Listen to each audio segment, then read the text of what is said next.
we better get cracking, I suppose. It's a beautiful day here in Melbourne, where I am, on Wurundjeri land. Perhaps I'll start by acknowledging the Wurundjeri elders where I am talking to you from, and paying respects to them and their elders past and present and emerging.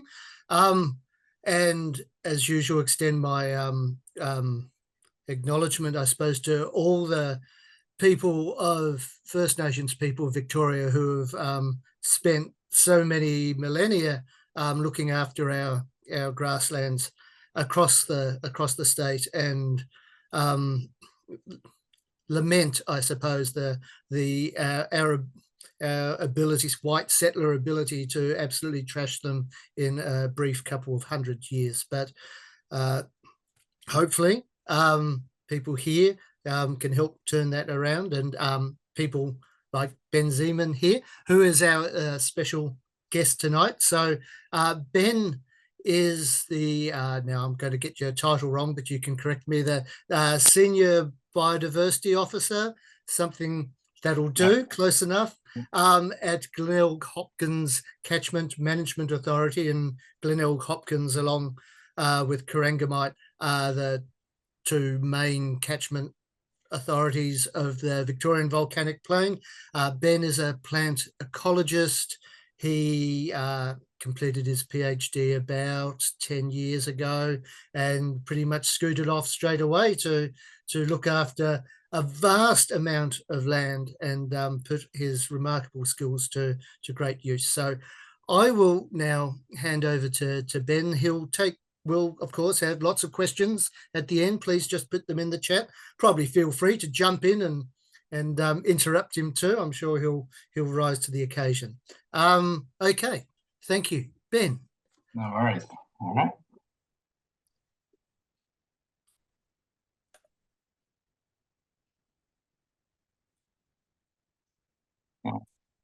That's fun.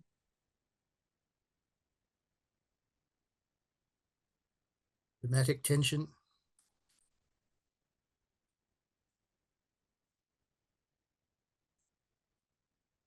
Not working? Not working. No. Yep. That's it? Yep. Perfect. Perfect. I'll mute myself and all right. Okay, so I'll talk this evening about the role that the CMAs play in native grassland conservation across southwest Victoria. So I know the promotion for this talk said that fire was going to be a big part of it, so I will talk quite a bit about fire. I'll also be talking about native grassland conservation that happens on private farmland, as well as what is happening on the roadsides, with a focus there really on roadside burning. And I'll spend some time at the end going through a survey that we ran for the CFA volunteers a few years ago to try and understand some of the drivers and some of the things that are getting in the way of roadside burning programs. Okay, so the Victorian government established the CMAs basically to undertake planning and projects focused on lands, water, biodiversity at a catchment scale. And so the CMAs are statutory authorities that need to generate their own revenue, and we do that through grant applications and successfully being awarded grants. So most of our waterway funding comes from the state government, but when it comes to biodiversity, a lot of that generally comes from the Australian government, although there is a little bit of project money at the moment coming from the state government. And so for the Australian government funding, the Australian government has divided Australia up into 54 natural resource management units. And in Victoria, these are defined by the CMA regions. And these NRM units are the way that the Australian government funds biodiversity programs across Australia. With the CMAs, we are not land managers. That means that all of the projects that we work on, we need to work with the people who actually manage the land. Often that is private landholders or traditional owners, but also other government organisations like DECA, Parks Victoria, local government and road authorities.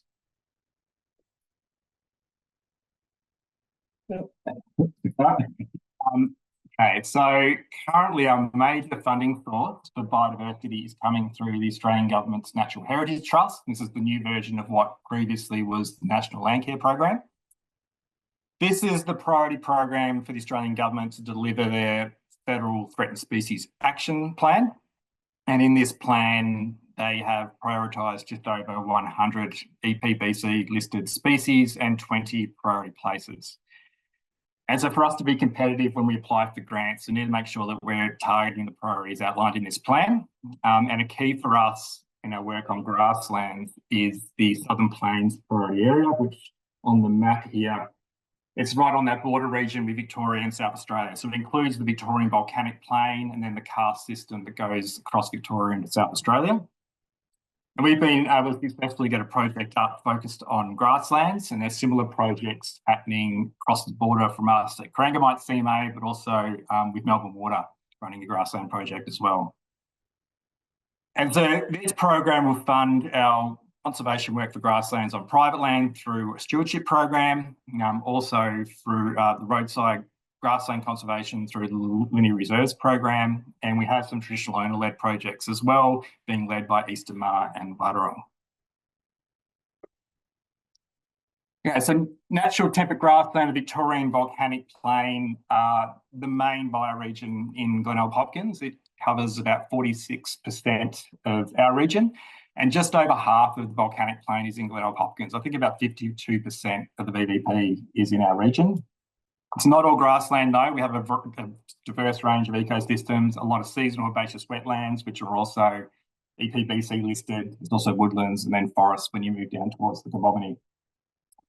But we have these really diverse native grasslands that you find along the roadsides. And so these photos here are all of really nice, diverse grassland on roadsides that are regularly burnt by the local CFA volunteer brigades. And this is continuing on the sort of management regime that would have existed across the volcanic plain in these grasslands prior to colonisation through Aboriginal burning. And the grasslands that we're working on in the Glenelg Hopkins region, they occur on the lands of the Eastern Maar, the Wadawurrung and the Gunditjmara people. So in Western Victoria, native grasslands exist in these two broad contexts. Most might be familiar with these roadside sites, but there's also a whole heap of grassland that occurs on private land. And we're constantly on the lookout to try and find more of these remnants in the landscape to give us a better understanding of what the wider grassland landscape is looking like. But there are some pretty key differences in these two types of grasslands. So on the roadsides, they are linear, generally sort of 20 to 50 metres wide, but they're continuous over very long distances. Some of these grasslands will go for tens of kilometres between towns. But they do have a high edge to area ratio, which theory would predict makes them more vulnerable to weed invasion. But having said that, a lot of these regularly burnt, really diverse sites, actually they have some weeds in them, but they're not being overrun with weeds. Regular burning occurs here. There's also no stock access. Historically, these wide roadsides were set aside as a way of moving stock through the landscape, but these days there's really no grazing that happens on these native grasslands. Plant diversity is really high, and they're key areas for the persistence of threatened plants. And then we have all these grasslands that occur on private land. So they're going to vary a lot in their shape and size. Generally, we find they're probably less than 10 hectares, a lot of them, but occasionally we do find some larger ones. We found some sites getting up towards 40 hectares, and a site that we surveyed just a couple of weeks ago was about 70 hectares. But those larger sites are really, really rare in the landscape. They're isolated within the farm matrix. They tend to have a lower edge to area ratio. They're also vary a lot in their management history, but there are some key factors that seem to determine the persistence of these grasslands in the farming landscape, one being a lack of fertiliser application and a lack of intense stock grazing. We do find some good remnants out there that have a history of grazing at lower stocking rates, and that could be through sheep or through cattle. But each site just seems to have this unique history that have allowed it to persist. It might be that it's on a really steep slope and you just aren't able to get a fertiliser truck on that. Because that never got fertilised and the grassland has been able to persist. Find situations where grasslands exist in the corner of a property that is cut off by a creek that might run seasonally over the winter and the spring, but then dries out over the summer. And so sheep will wander across in the summer and have a graze, but for most of the year, there's water actually blocking that off. And increasingly, this photo here is actually along a creek line just south of Wycliffe. And this is an old soil conservation project. So in the 1960s, a lot of creeks through this area were actually fenced off to try and prevent further erosion of the creeks. Some of them were revegetated, often with Acacia paradoxa, unfortunately, but a lot of them are actually trees weren't put into them, and they're still just complete Demeter grasslands that have not had stock in them for decades. Interestingly, that we do know that biomass control is important in grasslands to maintain diversity, and it seems from a lot of our conversations with landholders is that there's a lot of kangaroos in this landscape, and it might be that the plant diversity we're still finding in these sites is a result of kangaroo grazing. They're often quite large setbacks. Some of them could be like 100 metres away from the creek and can go for a couple of kilometres. They don't have plant species occurring at the same density as what we see on the roadsides, but they're still quite species rich. We're finding things like Stylidium and Brunonia and Stachyardia, they're all through these old soil conservation projects. Although most of the threatened species tend to occur on the roadsides, there are a couple of exceptions to that. Clover glycine is a species that we find much more commonly on farmland than we find on the roadsides. And just this season with our surveys, we've been out for the last month looking at these private remnants, and we've found clover glycine almost every site we've looked at. We're also finding a bit more Dinelloramina in these private sites, which hasn't occurred in previous years, but this year we are finding quite a bit more of it on private land. And it's a species that's pretty rare on our roadsides. We really don't see much Dinelloramina. And this is just some data really describing those differences between what we see on roadsides versus farms. This is some work being led by Brad Farmelo at ARI, looking at those differences. So as I said before, the roadsides, they're linear in shape, high edge to area ratio. We'd expect them to be more invaded, but they're not, probably because of their management history and the lack of soil disturbance that stock can cause. But we also find overall that these roadsides will have high native plant cover compared to the farm sites, high cover of them and a high cover of wildflowers, and the burning's been really key for that. And so this graph here is a ordination analysis. These sort of bluey dots here represent different sites on roadsides, and then the red ones represent different farm sites. And the proximity is determined based on how similar they are to each other. And you can see that the roadside sites are sort of spread away from the farm, but they are quite clustered together, which means they are tended to be more similar in their composition. Whereas those farm sites, they're kind of a bit all over the place, and that probably points to just the unique histories that we're finding at these sites. One of the big challenges that we have with private land conservation is actually trying to find these remnants in the landscape. We find that even the farmers that we work with are not aware that they have these areas on their farms. In previous programs, we've tried to use aerials and mapping of grasslands and various models, but none of them have been accurate enough for us to be able to actually use it practically to find these sites in the landscape. And that was until we got this model created for us by researchers at the ARI. And so with this work, they used some field data, like our data and other people's field data, to try and create a more accurate model of where native grasslands might be, and they do basically it's predicting the distribution of Demeter in the landscape or native C3 grasses. And so the little bits of blue you can see here are more likely to be kangaroo grass. The greener areas are more likely to be, a C3 grass. So it might be poa, wallaby grass, spear grass. So we've been using this now for the last couple of years to try and find remnants. Initially, we've been focusing on the larger blue areas, trying to get that low-hanging fruit initially, and we're finding it to be pretty useful. So almost every time that we've gone out to expect something that was predicted to be Demeter has ended up being Demeter. The only issue is what might look like a really large Demeter remnant on the model. Once we get out to the field, we realise it's actually a lot smaller. It might look like 40 hectares, but in reality, it's probably less than 5. The model's not really useful for telling us how much grassland still remains on the VVP, but it's pretty good for our purposes of actually being able to find these sites, do our surveys, and then see if we can work with the landholder.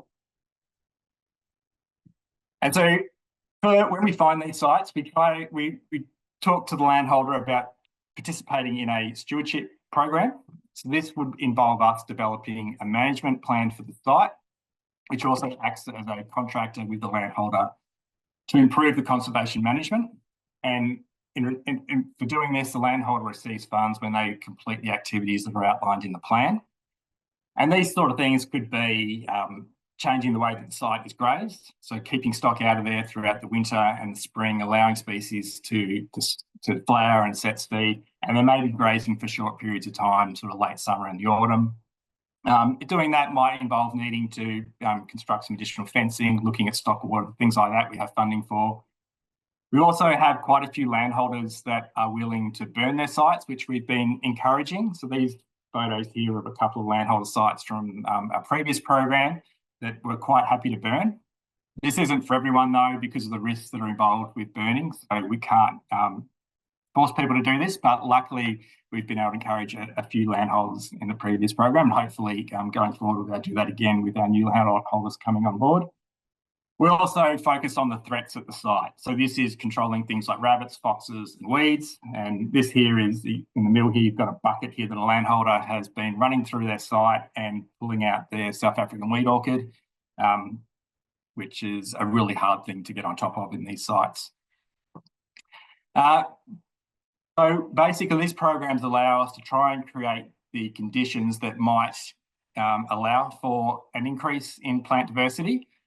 But despite that, we're not actually seeing that the number of native plant species at this site increases as a result of introducing a burning regime, changing the grazing regime and controlling those threats.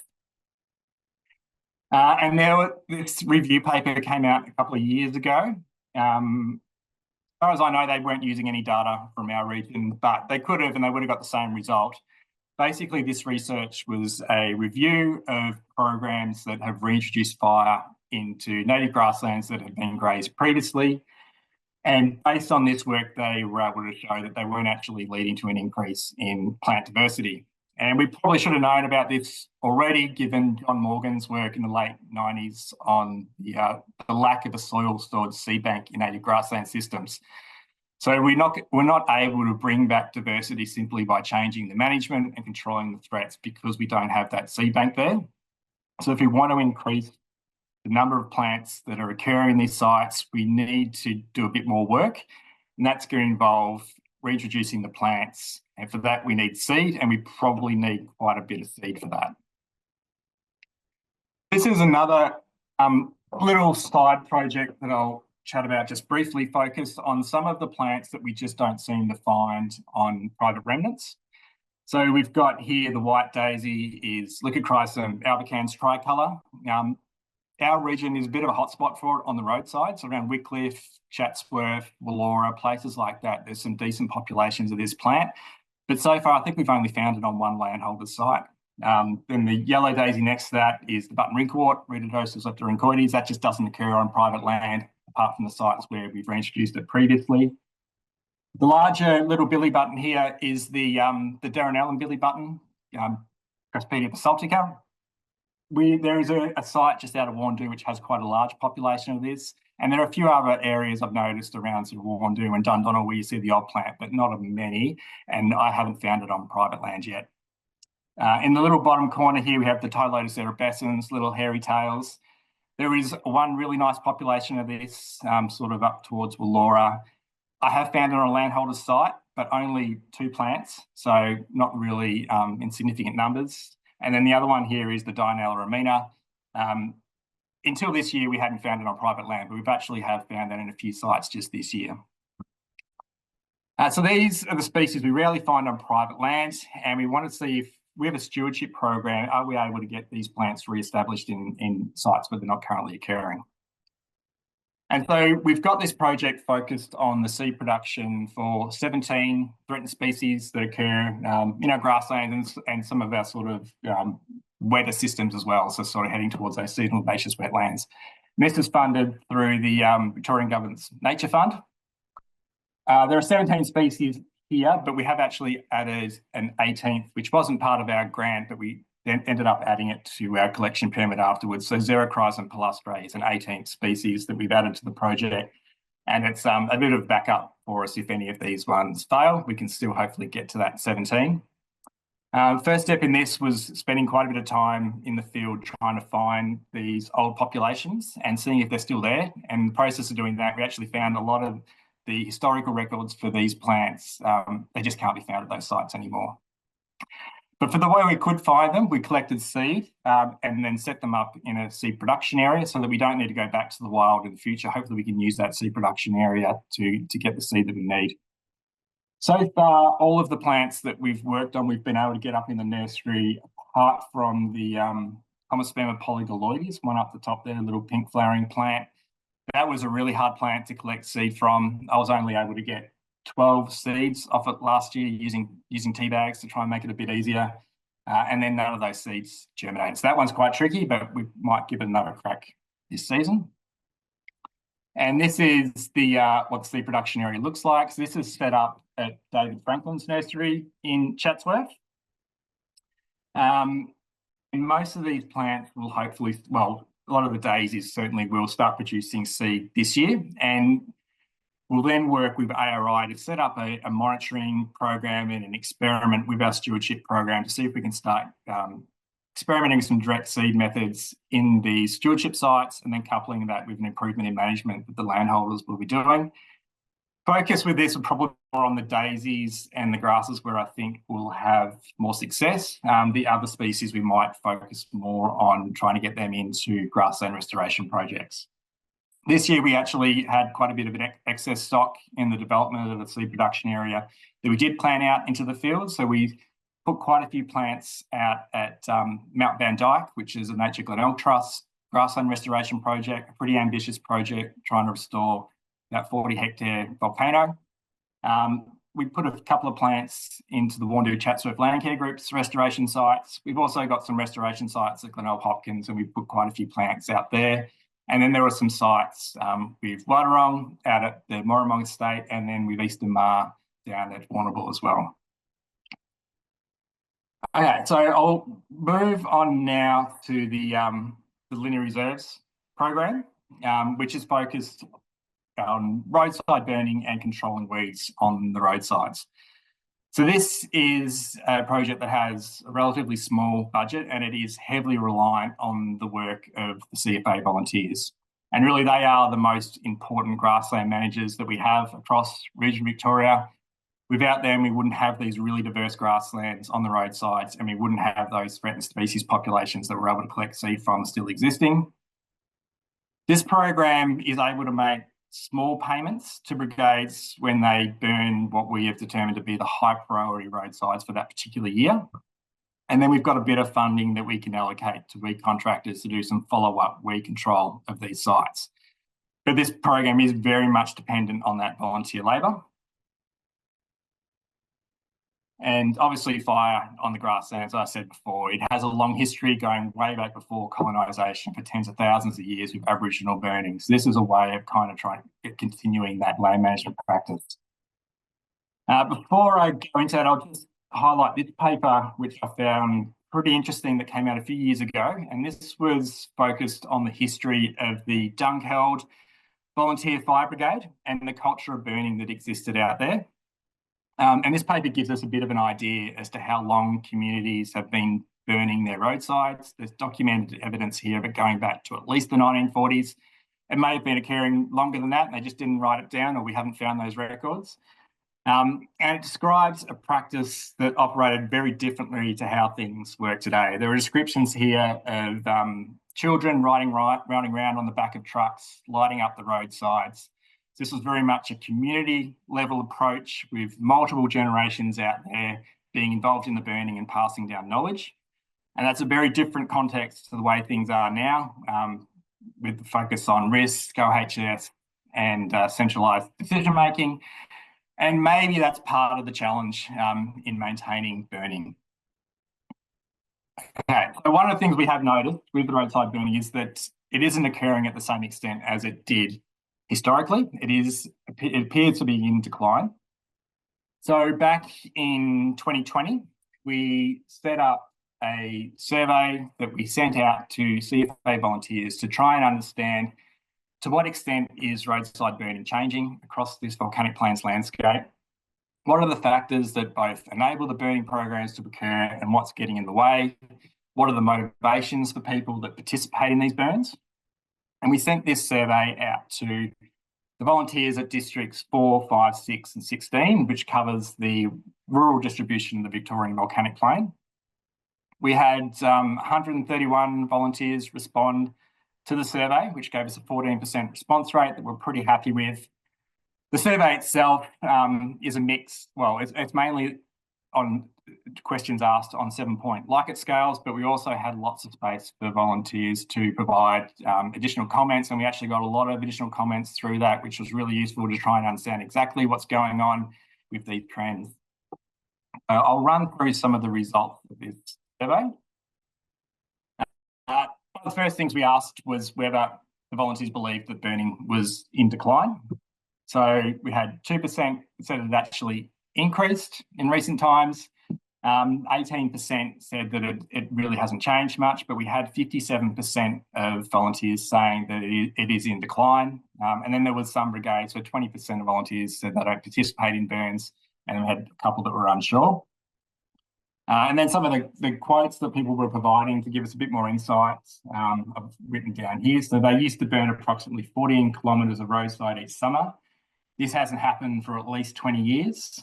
And an increase in procedure and regulation have made roadside burning a complex and onerous task for volunteer brigades to carry out. We also went through the CFA annual reports to try and get some numbers on changes in the number of operational volunteers that are involved in CFA. Now, this is statewide data, so it's probably going to vary a little bit across the regions, but it gives us a rough idea.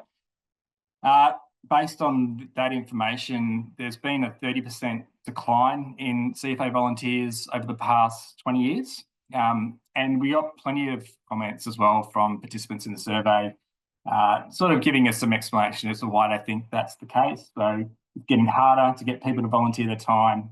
We struggle to find members to participate in roadside burning at the most suitable time of year. Roadside burning is becoming more difficult as the local population declines and ages. So this is probably also a population issue with declines in the number of people living in small towns, an ageing population. Also, the way that the regional economy works has also changed. There's less people that now work on farms, and a lot of people have second jobs, even if they are a farmer, and it just doesn't leave a lot of time to participate in the roadside burning. So we asked people about their motivations to burn, and these are on 7-point Likert scales, these distribution curves. As it sort of skews to the right, it's obviously a really strong motivator. If it's going in the other direction, it's not at all. And then you've got some trends here that really aren't telling us much at all. But I've sort of ordered this according to what came out as the most important motivations to burn, and then worked my way down. So obviously protecting built assets from wildfire, maintaining strategic fire breaks, and protecting towns from wildfire were the three most important things for motivating people to participate in burns. So this burning program really is about protecting communities from bushfire. After that, we've got protecting livestock from wildfire and protecting crops from wildfire, and that's probably varies a little bit depending on what the farmer is farming, whether it's a cropping farm or a grazing farm.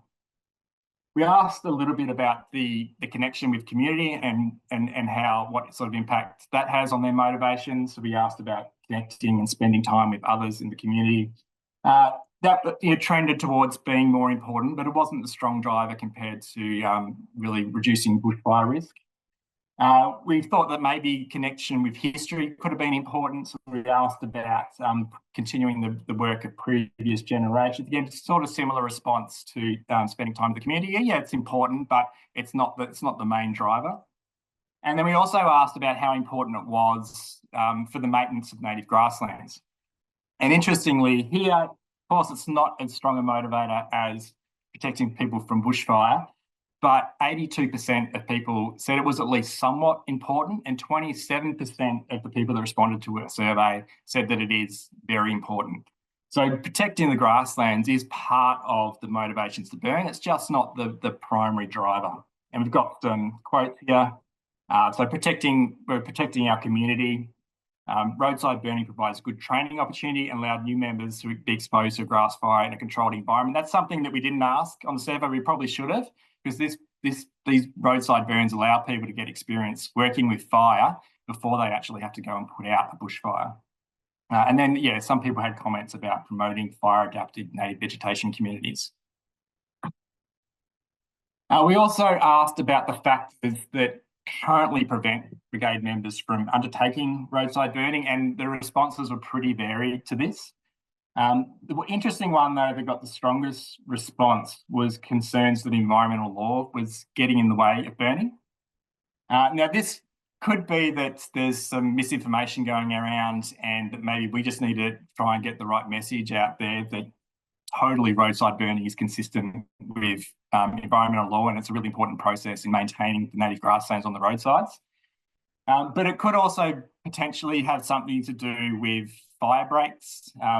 There are issues when the brigades want to extend the fire break because it tends to encroach further into the native grassland, and so potentially maybe is where the concerns are, but we probably need to drill down to that one a little bit more.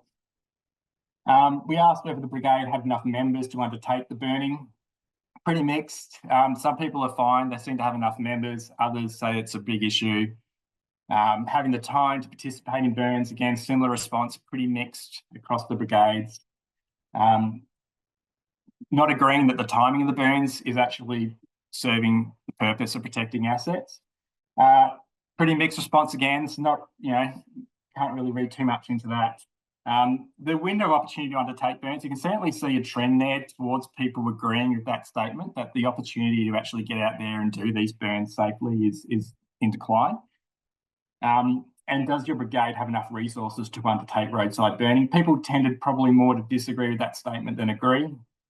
And then the other one we asked was, do you believe that the planned burns are effective at controlling bushfire? And here we got a really strong response. People did not agree with that statement. They absolutely believe that the roadside burning is actually really important in preventing and controlling bushfires in the landscape.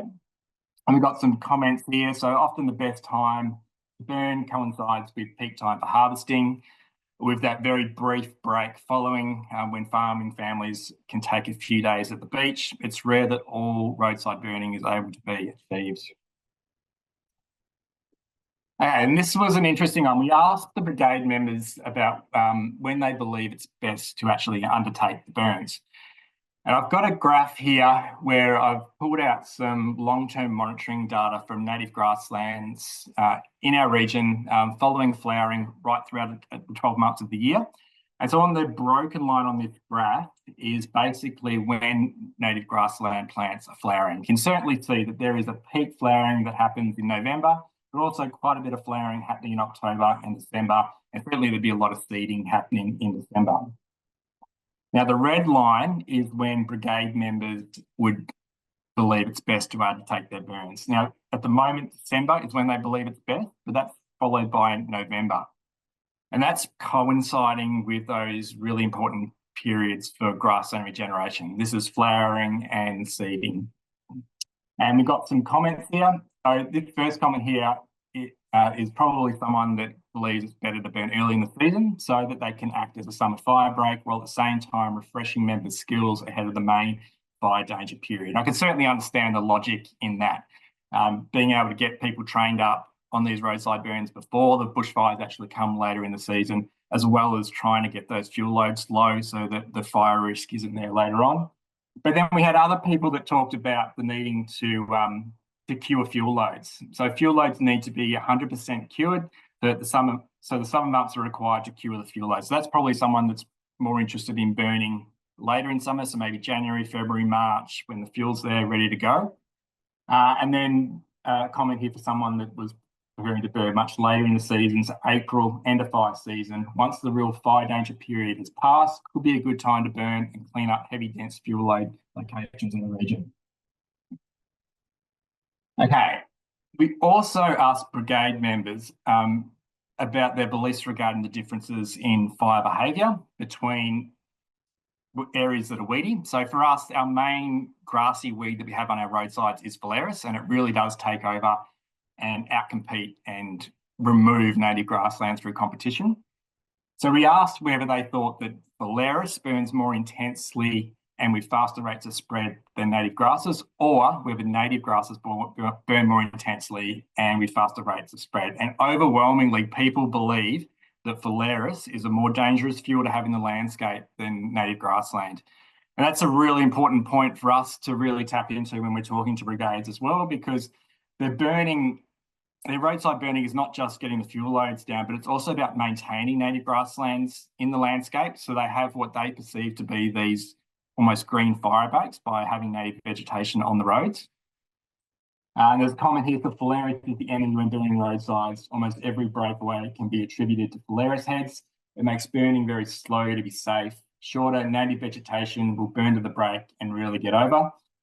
And we had people talk about Phalaris heads, like the seed head, when it burns, and it kind of like explodes, and it can send little embers out into the paddocks, which can then cause fires to get away.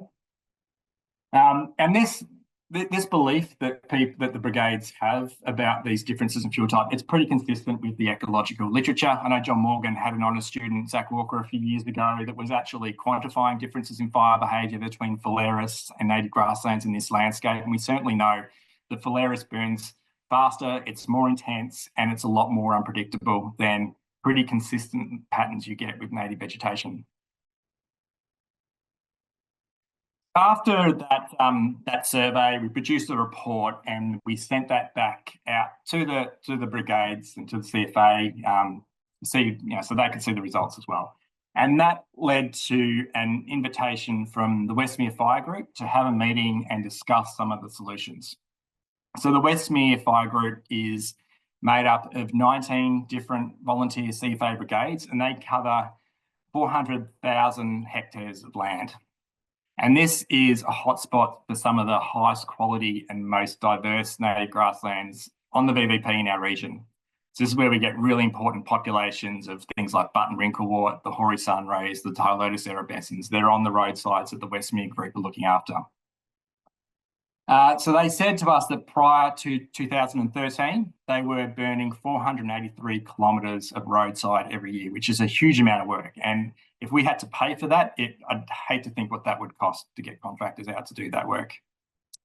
But they also said that, and this was in 2020, that it had dropped to just a few kilometres each year since then. And they explained to us that one of the big issues for them is the way that land use has changed across this region through an increase in cropping, and that key harvest times are now competing with those traditional burn periods when farmers in the region have their crops. So this map is showing the distribution of cropping in the late 90s. This is from the Deca Land Series data. And if we jump forward in time, you can see what it looks like now. So this is the most recent Deca mapping from 2015 to 2019, sort of an average land cover through that period. So this is a 200% increase in cropping. So this is what would have been grazing pasture, mainly sheep, being converted to a cropping system. And this change in land use and when farmers are busy in this landscape is being coupled with that overall decline with CFA membership. And so it raises the question of how do we make sure we still get these burns done? And so the Westmere Group were really helpful. They came up with what they thought would be some appropriate solutions to this problem. Some of them sat much more with the CFA than they did with us at the CMA, but they talked about things like the CFA task force. So this is where people that may not live in the region but have an interest in participating in roadside burning can travel out here, they get accommodation, they get fed, and they are a human resource for the local brigades to get their roadside burning done. They also talked about having greater collaborations between the different brigades so that you can have multiple teams burning long fire breaks all at the same time. But the one that was particularly relevant to us with our focus on grassland conservation was this proposal to start burning earlier in the season. So they're talking late November, early December, which, as that graph I showed before, is kind of the key times for when grassland plants are flowering and going to seed. But they said that this would allow them to get a head start on the burning season, then do the harvesting, and then come back and finish off areas throughout March and April. Okay, so then the question we have is it okay to burn these VVP grasslands early? So burning in late November and early December is going to be coinciding with those peak flowering times, particularly for the native daisies and grasses out this way. We're also not sure what sort of burn they would get if the vegetation may still be green at that point in time. But we saw that this was a way of potentially getting some momentum with burning happening again and getting these sites burnt. And it wasn't really a choice of burning early or burning late. Increasingly, it was becoming a choice of we need to get some burns in early or we're just not going to get the burns done. So we had some predictions of what might happen. We thought potentially you're going to have a patchy burn pattern, which might be good or it might be bad. We're not really sure. We chatted with John Morgan at this point as well. He thought that maybe we'd see reduced flowering the following spring if sites are getting burnt early. And if they're consistently getting burnt early in the season, we might see some of those late flowering species start to drop out of the system. So we supported what the Westmere Group had proposed, but we said we'd need to set up some monitoring just so we can watch and see how this is all going to play out. So this map here of all of the yellow lines were the priority roads that Westmere raised that they wanted to focus their burning on. Now, some of these will burn early, some of them are going to be late. Most of them are always going to be late. There's only so much you can get done before Christmas. Now, these roads were also some of our best. Like, these are the most floristically diverse grasslands that we have in our region, and they are real hotspots for threatened species. So the green dots are all of the monitoring plots that we set up in the landscape to try and track what sort of impact this has. And so with our monitoring, we didn't have any funding at the time, so we had to try and work out how we were going to do this relatively quickly, given that we couldn't officially really allocate much time or resources to it.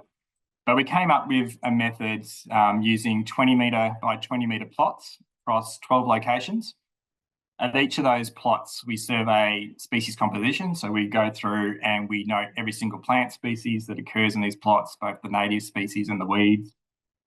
We also have a scale for assessing flowering for every single plant, and we do this twice a year. So initially we were surveying in mid-October, and that allowed us to capture the early flowering species, so a lot of the orchids and some of those early flowering lilies. And then we repeated again in November, which allowed us to capture the later flowering species, particularly the grasses, which are difficult to identify early in the season. You kind of need to wait a little bit longer, and also the daisies when they're sort of at their peak flowering. This was not many people survey grasslands twice in a year, but we wanted to be really sure that if this early burning was going to have negative effects, we wanted to be able to detect that, and we just weren't sure where those impacts were going to be. So then this was set up in 2021. We then had the Westmere Brigade's burn program in 2021, 2022. That year, 3 of our monitoring plots got burnt in early December. So these were our early season burns. There were then 2 in March, 2 in February, 3 in March, and 4 that were unburnt. But overall, this year ended up being one of the best I've seen since I've been out here for Glenelg Hopkins when it comes to the amount of roadside that got burnt. The Westmere Group did a really great job at getting a lot of these roads burnt that year. And this is after the sites were burnt, we'd go out the following day to look at burn patchiness. So these are just a graph and some photos here of what those sites tended to look like. So at the top, we've got the sites that were burned in December. So going out the next day, getting some photos and running some transects to look at patchiness. And you can see here, it is a relatively patchy fire. You can still see the base of the Themata tussock there. The top's been taken out of it, but the base of it's still there. And you can see that with the graph as well when you look at percent cover of unburnt vegetation in those areas, and which are those 3 green box plots. And then we come back later in the season in February, March, and you can see that those burns, they just completely remove all of the vegetation, and there's very little unburnt native vegetation cover at those sites after the burns. So the next step was to come back then following spring and reassess the floristics of all of these sites. So this is some very quick analysis on some of that data, comparing 2021 before the burning program and then 2022 after the burning. The green lines here are those early burn sites, yellow, the February, red is March, and then we've got our unburnt sites. And looking at species density, so the number of native plants that we found in those 20 metre by 20 metre plots at all of the sites. And you can see here across the 2 years, it really didn't change much. If anything, the burn sites may have gone up a little bit, but nothing significant. But interesting, that grey line, which is the unburnt, we certainly see the number of plants that we found that following year, doing the survey twice, was lower than what we got the previous year. Native species diversity, so this is sort of taking into account the number of plants and the evenness to which they share cover at a site. Again, maybe slight increases, but nothing significant. But the interesting one was the average amount of flowering that occurred across the sites. So in 2021, the sites that got burnt early, they did have lower intense flowering compared to the other sites, which we can't really explain. But what we did see is when they got that December burn and we come back the following season, we actually saw a real pulse in flowering. So they actually flowered a lot better after that early season burn than they did the previous year. And we didn't lose any plants as a result of that early burn.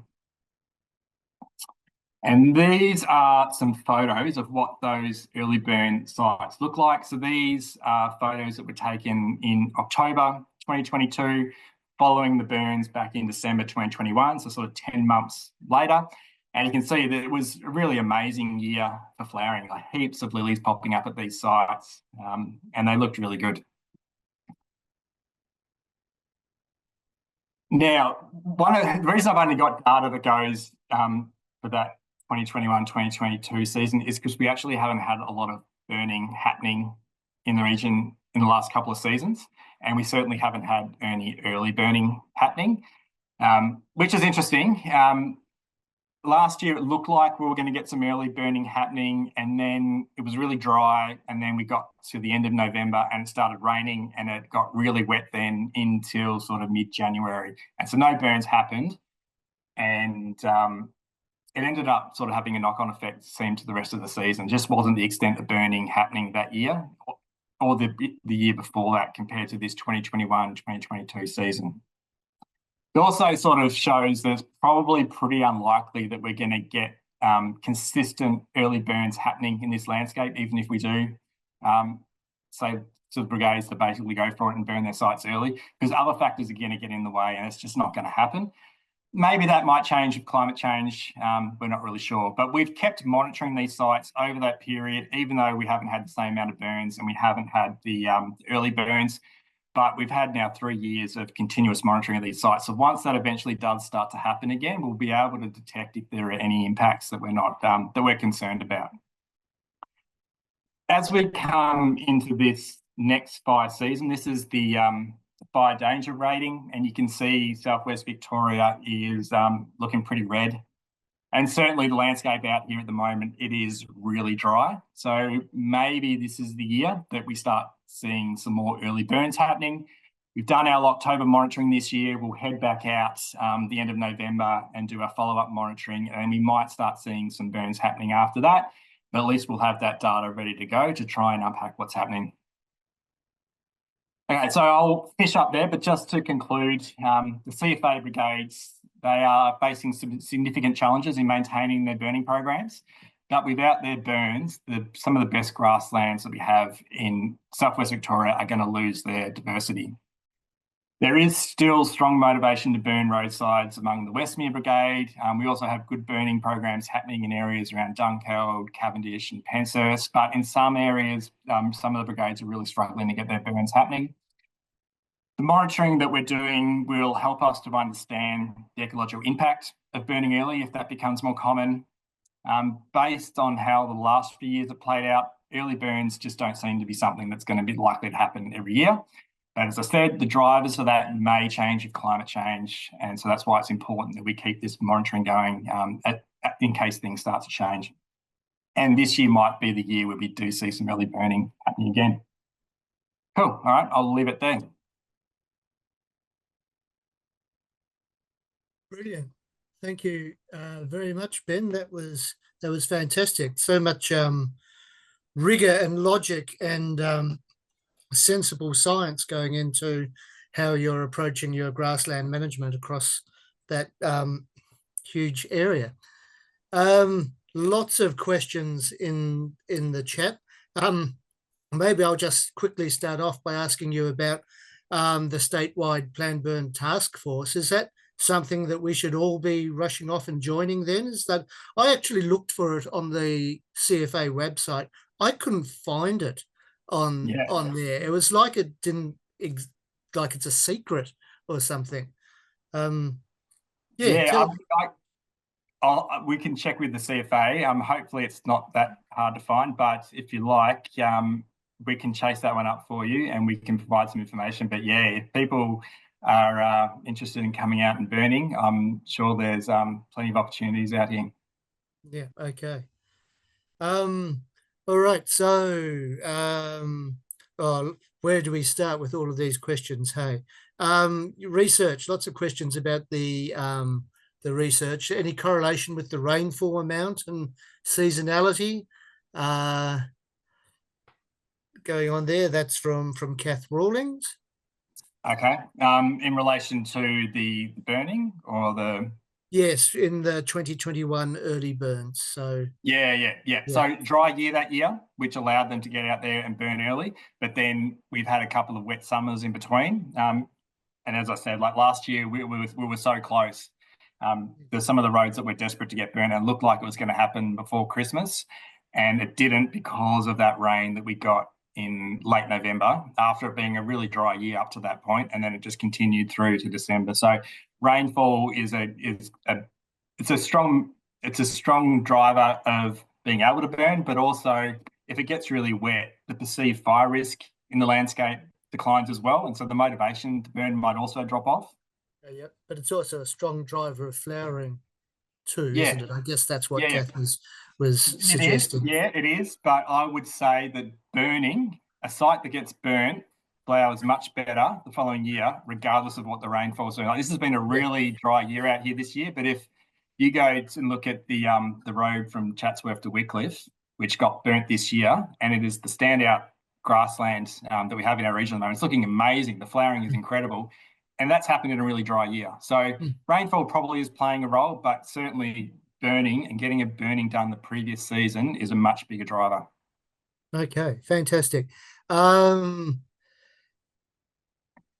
Is there not, so from Danielle Chinny, is there any knowledge of when Aboriginal people performed fire management? Do we have that level of detail? Yeah, I probably don't have that knowledge myself, but I reckon if we speak to the traditional owner groups, they would probably be able to provide that information for us. And I'm sure they would have that information, but I don't have a strong understanding of that personally. Okay. People, just feel free to put up your hand and ask too. It's not, not just me reading out the chat. So if anyone wants to dive in, please do. Otherwise, I'll just keep on going through here. Okay, Kim Lomax asks, didn't you comment that burning does not necessarily increase diversity? All depends on the seed bank, which isn't necessarily present. So why is burning necessary? Okay, so we'll go back to that. Yes. I'm assuming that might be more relating to the private land sites where we've got sites that have a long history of no burning, and then we're looking at putting burning back in. We want to improve these sites, so we need some way of controlling competition, which is a big driver of dropping diversity in grasslands. Even if they might have, say, 60 species, but maybe 99% of the cover is kangaroo grass. If we get a burn in there, we can still work to increase the cover of the plants that are already there. So we can create conditions that favour the species that are already there to increase not species richness, so not the number of species, but species diversity, so that even as to which plants are able to share cover across the site. So that's why we do it. We prefer to do burning than grazing because of the soil disturbance that grazing animals have on the grassland, which tends to create opportunities for further weed invasion. But we need if we can't get them to burn, which is hard, and I understand why it's hard because it is really risky and no one wants a fire that gets out of control and burns out their neighbours. So grazing, we still believe that to be a better option than nothing, unless you've got really high numbers of kangaroos. If you've got really high numbers of kangaroos, we're seeing some of these sites that have no grazing and lots of kangaroos. Yeah, I'm pretty happy with that. I think we can probably live with the kangaroo grazing in those sites, and maybe we don't need to burn, at least not burn the whole site. We could burn little patches and maybe experiment a little bit. Fantastic. John Del Pratt, you have your hand up and you're on mute.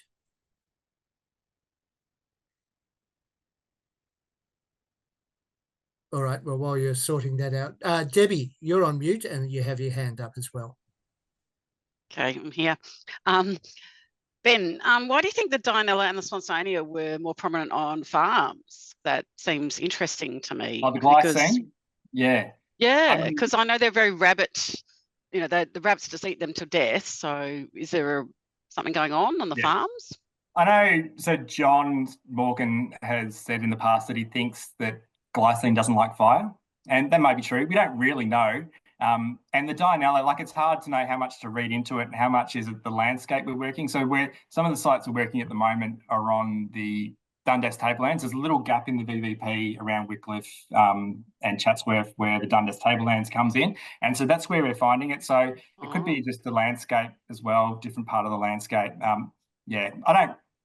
think potentially maybe glycine doesn't like burning. And when I do find it on roadsides, I don't find it in large numbers. Certainly on these long unburnt remnants that we're going into, we're finding lots of it. Like, you know, you're just finding patches all through these sites. So it's relatively common. Dianella is still not common, but it's really rare on our roadsides. Like, I spent quite a bit of time trying to find Dianella ramina last year out here for seed collection. Most of the records, I think, ended up being Dianella calicapa, so a different Dianella. And there was only 2 sites where I actually found Dianella ramina. So I think it's really rare. And we've only found it at 2 landholder sites. So it's kind of like the same amount of sites. We know it from public land, but it's still not very much. So we don't know whether it's preferred private land to public land. I was going to say, when you see glycine and the Swansonia, you're seeing a lot of different plants? Because I know, you know, it can be a big plant, it could be just one big plant. Like, certainly glycine. Yeah. So, and both. Yeah, so both the glycine and the Dianella. Yes, they're in patches, but they are scattered right throughout sites. Okay. And there are, they are in quite large numbers. And sorry, Ben, have you noticed if do their numbers decrease after burning? Don't really know. Yeah, no, we don't know because we don't have it on enough roadsides to be able to tell.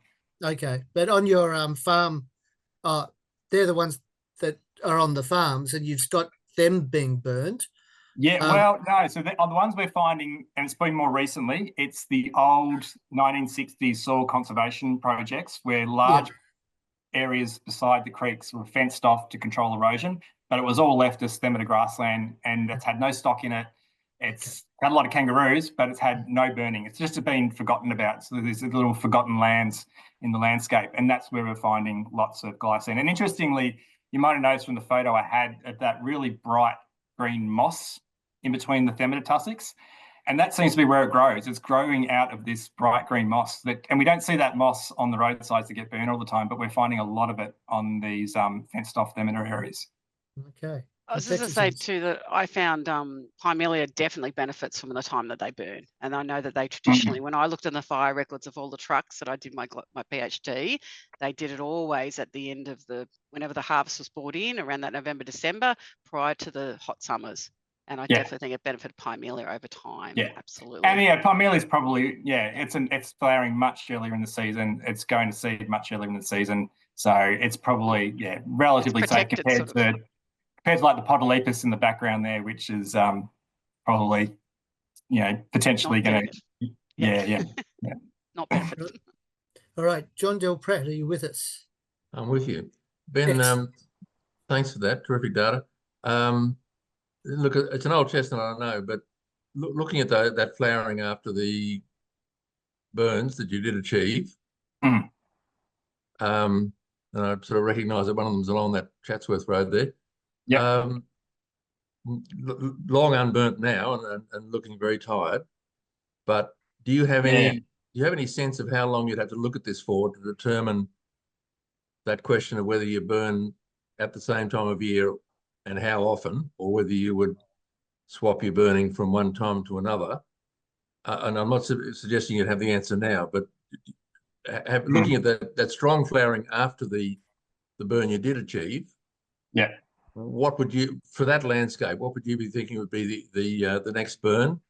And would you be inclined to think you're going to end up burning at different times alternatively? Yeah, as far as how long we need to monitor for, I mean, if we are seeing plants dropping out of a site, then that's the point we can, once they drop out, we can sort of detect that pretty quickly from the data. So if it's having a negative impact in the short term, we should be able to determine that in the short term. If it's a long-term impact, then we don't know how long we'd need to monitor to be able to tell that. So one of the roads there, that was the Warndoo Chatsworth Road. It got burnt 3 years ago in that early season burn, and then we've had a couple of wet summers, so we've had a huge amount of grass growth.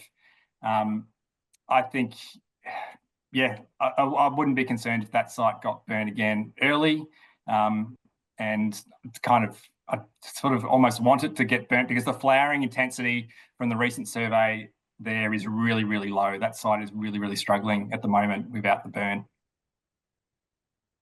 Yeah, well, that's certainly the observation. It was, but would you assume that the sector, not the next year, but the year after, might be the sort of timing for that type of site, or do you not have an opinion on that at the moment? I'm hoping hopefully it gets burnt this year, and then so I'm not sure what you're asking. So it gets burnt. I'm suggesting that it's now too long since it was burnt. Yes, yeah. It shouldn't be that long. Like it's only been 3 years, so I think everything will still be there, but I wouldn't want to push it much further. I think it will bounce back if we get hopefully a burn this season. But it's hard to know how resilient it will be if it goes another couple of years without a burn. Like, I think all the plants are pretty much there still. They're just not looking very good. Thank you. Okay. Andrew Arnold. Yeah, thanks for a great talk, Ben. Very, very interesting. You've got some very valuable data. My question relates to old practices that used to occur along the railways. Yep. And I'm just wondering whether you've mentioned the the SCA, Soil Conservation Authority remnants. I'm wondering whether there are still some remnants that would be worth looking at along the railways. Certainly some of the species that have survived on railway reserves where practices haven't been too severe. Yeah. Unfortunately, many areas have been badly affected by different management practices, but I'm just wondering whether that's another area. Now, it's problematic because of the issues of getting onto railway lines, so I understand the difficulties, but is that another area worth looking at? Because the practices that they used to have in the old days when they had railway fettlers living along the lines was that they used to do a lot of burning, and there is the possibility that there will be some of these patches still with species present. Yeah, so we just don't seem to be getting any burning happening on rail reserves, or even really cemeteries in Glenelg Hopkins. So Corangamite, they've got the rail reserve at Bannockburn that is, really, really nice grassland, and that obviously is getting burnt. I'm not sure how the CFA are getting that one done, because it is really tricky to work on the rail reserves because of the OH&S issues around being so close to the trains, and I think that has been a big barrier for us in our region, and potentially, like the Middle Creek site, it might not be seen as the strategic fire break it was historically, and with the added challenges of trying to work on a rail line, I think that one has just got too hard for the brigades. That's got rudidosis at that site, and I do worry that population may not have a long-term future because of how difficult it is to burn that site. So we've collected seed off it. We've planted the seed from that population at other sites, so we can at least keep the genetics of that population, but it's really, really hard. And it's probably a question more for VicTrack and the CFA to understand how they would get that done, but we're just not seeing it in Glenelg Hopkins at the moment. The other area that might be worth a look, which doesn't impact on the issues we're talking about, is the old lines that were closed. For instance, around Hamilton, there were lines down to Penshurst, right down to Warrnambool, or Koroit, Warrnambool. There were lines out to Coleraine and Casterton. And those lines all had that sort of form of management of burning.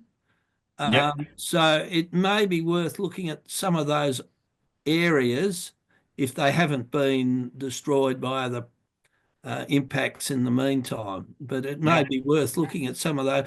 Mortlake was another railway that closed. All these closures occurred mainly in the 70s and 80s.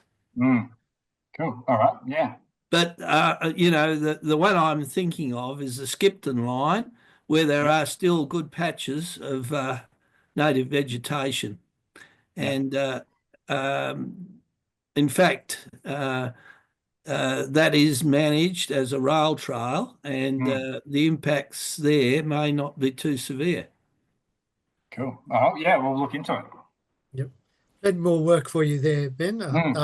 Your linear reserves, putting the linear back in things, but I suppose your cemeteries and so on are also critically important to get on. It's harder to imagine why cemeteries don't get a good burn. It's you'd think. Yeah, I mean, other than the Wandoo Cemetery, I think the Cavendish Cemetery is pretty good. So I think that is obviously getting burnt. But yeah, a lot of them are getting mown, unfortunately. Yeah. Okay, we have. Sorry, I'll just on the subject. Chris Cobb. Oh, that was a long put in the chat. That's going to nuke me. Chris Coburn was saying that VicTrack provide good support and funding for land care for his people to undertake burns on the rail trail. So that's interesting. And there was an earlier one, sorry, just jumping around a bit, pardon me, from Janet Wheatley, asking about the role of the CFA vegetation management officers in your work with CFAs and so on. So they're really key people, the sort of the intermediate between us at the CMA and then the local brigades. So yeah, they're critical part of the whole process. So they're the ones that we talk to about the priorities. They're the ones that then talk to the brigades. They assist the brigades with getting the resources they need to get the burns happening. So those vegetation management officers are critical for this whole process to work. Right. And is that their background, like as a VMO, is that like a... Yeah, it seems to be. They have a strong ecological background kind of thing? Yeah, so the people that I've spoken to, they all seem to have pretty good knowledge of grasslands, and whether they had that before, maybe they've learned on the job, I'm not really sure, but certainly, I've noticed they've got pretty good knowledge of grassland and grassland burning. Great. Other questions, people? So I'll get round to that epic one in a sec, but somebody please quickly fill in my hand up. Have you? Oh, you have. I think can't see total your yellow hand on your podellipsis. Okay, that's go what I was just going to ask is, who's the rail that's the problem for Middle Creek? Is, what rail authority is it? So with the work that we've done there, we had to get to do seed collection. We had to get a guy who's based in Melbourne. Apparently, there are only 2 people in his role. Is that ARTC then? That's what I'm wondering. Yeah, I think so. Yeah. No, Middle Creek is Victorian rail, because the standard gauge line is south of there, and Middle Creek is in fact on the Ararat passenger service. So there's quite a frequent number of trains along that track, and that's probably the problem, because of the frequency and the speed at which velocity trains travel. They travel at high speed, and anybody that goes onto a track within 3 meters of a track has to have a certificate. They need a medical check. There's a whole lot of rigmarole involved, and they're very reluctant to grant, even with training, to grant permission these days. Probably 15, 20 years ago, they were less stringent, but that's tightened up considerably, particularly on passenger lines. It's interesting. We had a talk from Ben Roberts from Metro Trains earlier in the year, and Ben, biodiversity outcomes were actually part of their pitch to because they're a commercial operator. They had that built into their pitch, so they have targets that they have to meet. It's fantastic. While yes, ARTC and the VicTrack perhaps don't. So yeah, good argument for privatisation, unfortunately. But yeah. Kim Lomax also asks, wouldn't you just manage the linear road reserves for fire management only and get the same benefit? And so does that mean not do weed control? Well, there's a good question. Yes. Weed control is essential, of course. Yeah. So as we said, these areas, these roadsides, they're basically, the whole thing is an edge, and the whole thing is vulnerable to edge effects. So when we get those high priority sites burnt, we haven't got a lot of funding, so we have to spread it, but we prioritise those high quality sites that get a burn, do follow up weed control in there, and really targeting perennial pasture grasses, particularly phalaris, that really transforms a grassland, but we can be controlled relatively quickly and efficiently with the budgets that we have after a burn. So most of our budget is actually spent on the weed control, and the burns themselves, it's volunteers that are doing that, so it actually doesn't come at a huge cost. Okay, look, it's getting on to almost 10 to 8 now, so we've been bending your ear for almost a good hour and a half. It's does anyone have any urgent questions that they must ask Ben before we perhaps let him go off and have his dinner? All good. All right. Well, thank you, Ben. That was incredibly informative, and we could probably keep asking you questions for the next day, I expect. So we look forward to further engagement across all of this space. Thank you very, very much. No worries. All right. Cheers. Good night. Thank you.